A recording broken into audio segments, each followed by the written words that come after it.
So mga ka-farmers, meron pong nagtanong sa atin kung ilan na lang daw ang ating inahin. So hindi ko po alam kung ano po ang kanyang ibig sabihin.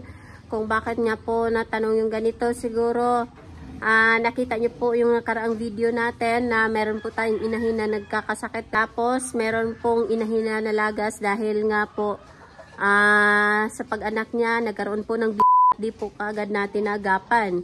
Tapos naman meron pong barako na nagkakasakit. So siguro natanong niya po yung ganun kung ilan na lang daw. So dahil may nagtanong po mga ka-farmers, so, ipapakita po natin yung ating mga inahin para naman po hindi mag-iba yung isip ng mga tao. Ayan. So dito po muna tayo.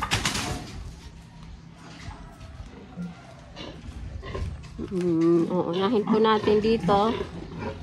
Ayan.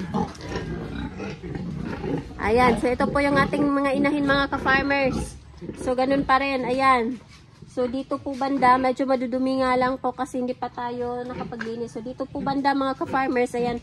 2, 4, 6, 8. So 8 po dito. So 8 po dito na mga buntis po na inahin. So dito po tayo sa sa kabila. Ayan po mga ka-farmers, dito meron po 3. 3 po dito. Ayan, so dun po sa dulo, yun po yung barako natin. Ayan, yun po yung barako natin. So doon po banda, kailangan pa hong ayusin kasi medyo sira na po ang cage na yon. So ito po mga ka-farmers, 8 po doon. Tapos dito merong 4, dala po ng isang barako. Tapos dito po natin nilagay yung inahin na lagas po mga ka-farmers, yung nag-lay. So dito po natin nilagay. Linis na po natin ito. Ilalagay din po natin yung susunod na mga anak dito po sa farrowing pen na ito.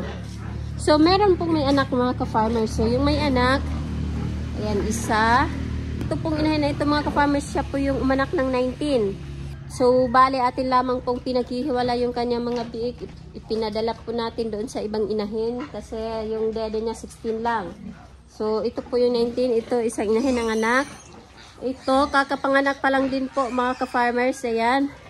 So dito naman, ayan, meron po isa. Tapos yung mga biik natin mga ka-farmers, yan. So yung mga biik natin, ito 19 po ito, nakunan po ng 4 kasi may bumibili po ng biik. So dahil hindi tayo makatanggi dahil pagkasal po yun, so binigay po natin yung 4. So meron na lang pong 15 dyan. Tapos meron din po doon sa, ayun, 6. So yun lang po ang mga biik natin sa ngayon. Tapos meron po tayong idadagdag na 4 na inahin mga ka-farmers. Nandun po sa patining area natin. 4 po na dumalaga, tapos isang barako. So kung nasabi ko po ni sir mga ka-farmers na 16, so nalagasan po ng isa, meron lang po 50. Tapos maidadagdag po tayo na dumalaga 4 at isang barako. So bali 20 po lahat mga ka-farmers.